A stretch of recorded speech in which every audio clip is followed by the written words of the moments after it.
he said he doesn't want it to be sugar-coated and you're as hard on it as he wants you to be. Did you feel any need to kind of build up his confidence through this process based on what he went through at Notre Dame or anything? No, I didn't. I mean, whatever happened there happened there. It was going to be what, our relationship, how we built it from the first day forward. And I'm pretty much a straight shooter, and I would think most players like it that way. They like to know when they're doing good, like to know when they're not doing as well, and what they can do to be better. So and that's the way I try to build it, not with just him, but with everybody. And I think if you do that with players, you normally get the best out of them because they know you're coming from a place that's honest. They might not want to hear it sometimes, but at least they know you're being honest with them. Did he show you right away, though, that he'd be willing to accept that kind of treatment? Absolutely. That's our culture here, though. With our football team, I think we, on offense, defense, and special teams, we tell all of our players. That's my instruction to our coaches. Let's be honest with our players. Let's tell them what they need to do better. Let's tell them what they're not doing and what they are doing well. I mean, there's times to praise them too, but I think if you be honest with players, you'll get the best out of them.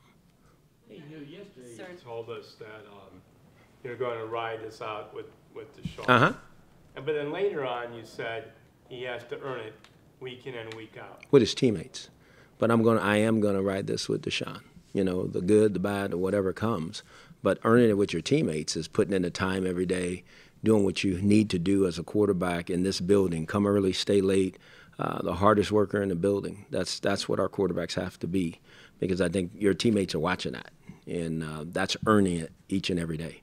When you talk about writing this out with DeShone in other situations in recent history, that, like Derek Carr, for instance, it hasn't always translated into a bunch of victories. So are you prepared, to write it out through, even if it doesn't translate into victories, and just kind of brace yourself for that? Absolutely. I'm just not swimming in that lake. That's all. But no, we're going to make this happen. We're going to work through this because I think he's talented. I think this guy has the right stuff. And I think if I'm worth my salt as a coach, I'll get it out of him. And I think if he's willing to do the work, he'll rise to the occasion. And I think he will. Discernible difference in DeShone today? Did he have any more swagger on the field? Did he have any more confidence? No, I don't think he's like that. I think, he's an everyday guy. Come in to work, do what you're supposed to do a little more, ask the right questions, and go through practice. So I thought he had a good practice, some things to clean up like normal, but it was good. Hey, Hue, you went through a fourth preseason game as the coach last year. How nervous of a time is that for you guys? Oh, very.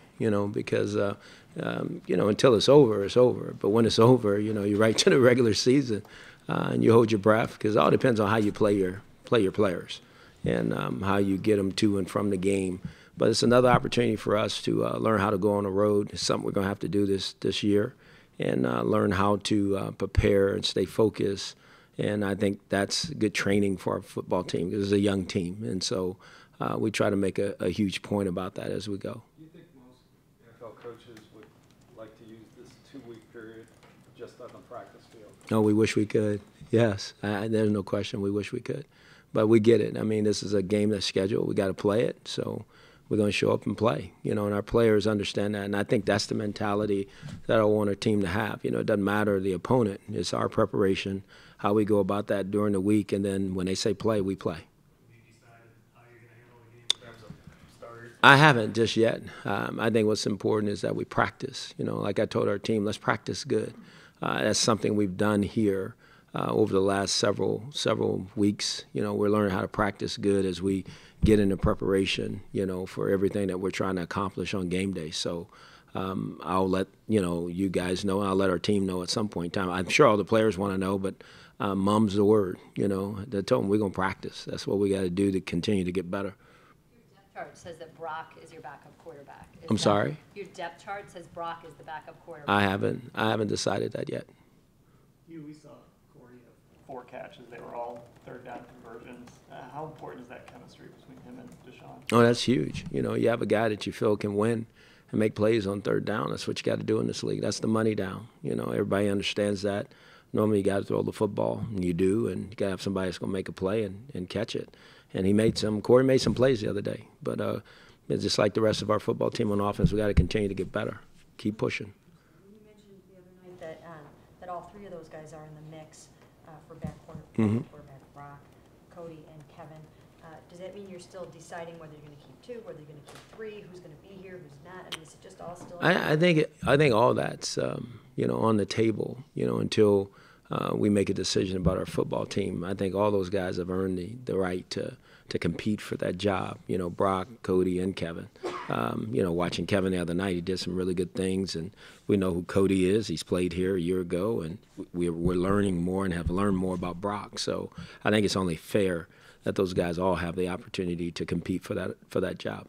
Yesterday you were asked about the receivers and the production that you've had here in the preseason with him. Is that something that you're cognizant of as you go through this process with DeShone, and knowing that maybe that receiving core isn't where you would ideally like it to be just yet? Well, I think who's ever out here, one, we got to coach him, and our quarterback's got to throw it to him. So who's ever here, we're going to continue to work with him and keep getting better and get the rhythm and timing of our passing game better, and that's just what we have to do.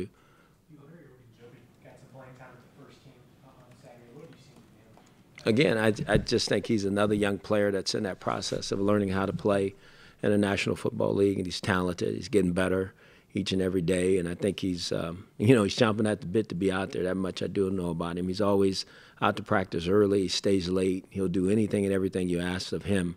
And guys like that, like I said, we reward. Those guys have an opportunity to go in there and showcase their talent and ability, and he's no different than anybody else. Hey, Hugh, how are some of the injured guys coming along, the Shelton and D'Antonio and Irvin? I think really good.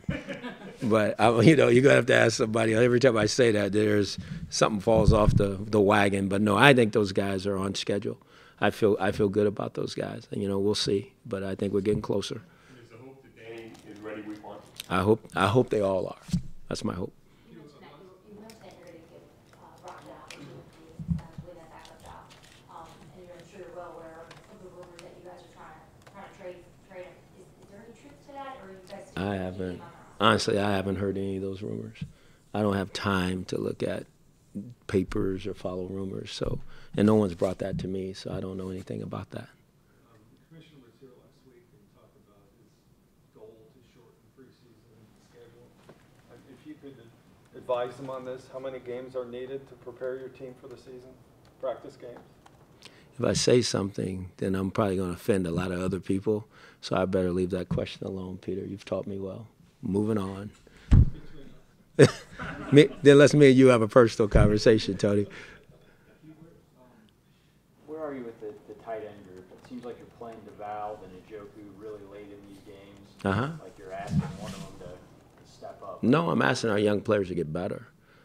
Guys need to play. We're a really young football team. I think you guys all know that. And just because they're out there doesn't mean that anybody's mad at them or they've done something wrong. Some guys just need more seasoning. They need to play as much football as they can to get better, to get ready for the regular season, because some of these guys will be playing a lot of football. That's all that is. How comfortable are you, though, with those young guys who aren't proven, and do you think that they can do it? I'm going to keep saying we'll coach the guys that are here and get them to play. That's our job as coaches. So we'll find a way to get them to play. Hugh, I know you're full bore with DeShone, but there's got to be a little bit of trepidation. Why? Well, that's what I'm asking you. No, I've been down this road before. I didn't, make a decision to make him the quarterback because I had fear in it, or I was, not know how it's going to unfold. I have a vision for it. It might not go that way. If it does, great. If it doesn't, we keep working through it, But no, I don't. This hasn't. I probably felt better about this one, making this decision, than some in the past, because I think the guy can do it. I really do.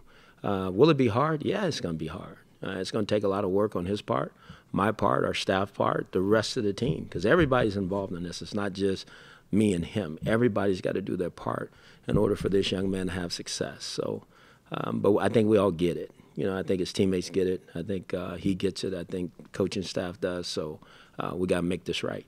When you were weighing everything. Did you even look at who you had coming out of the gate the first couple weeks, or was that a completely Yeah, I knew who that was when the schedule came out. Yeah, I know it's Pittsburgh and Baltimore, two of the best, in our division, and Cincinnati's the fourth one, and the Colts are the third one. So, no, I knew who it was. I mean, I can't weigh in on your decision. I think at the end of the day, you got to play who you feel's best. And your confidence in Kaiser, is it too soon to say this could be the start of a new era for the Browns here? But I'll let you guys say all that. My goal is, who's ever playing quarterback for us, let's get him to play as well as he can play and give our team the best chance to win. And that's the quarterback's job and his goal and his role. And but like I said, I think we all get it in this building. It's a team deal. It's not just him. He's a big part of it. Don't get me wrong, but the defense got to play well, special teams got to play well, offense got to play well. It's a football team issue when you're talking about the quarterback, and I don't think people understand that. So that's what goes in the. Hopefully, that's what went into my decision as well, and that's our goal. Win as a team. Last one. Were there any veteran players that you talked to about this decision before? Oh yeah, there are guys I talked to. I know everybody knows I talked to Joe. I do, because I think it's important that our players know and understand, and I let them voice their opinion. And they all know that, it doesn't mean I'm going to take their opinion, but I do listen because I think that's the way you should be, because this is their football team at the end of the day. They're in the locker room together, and they're on the practice field, and the blood, sweat, and tears is between them. So I do talk to several guys on the team and get a feel from them, but they support me 100%, and I support their opinions. Thank you.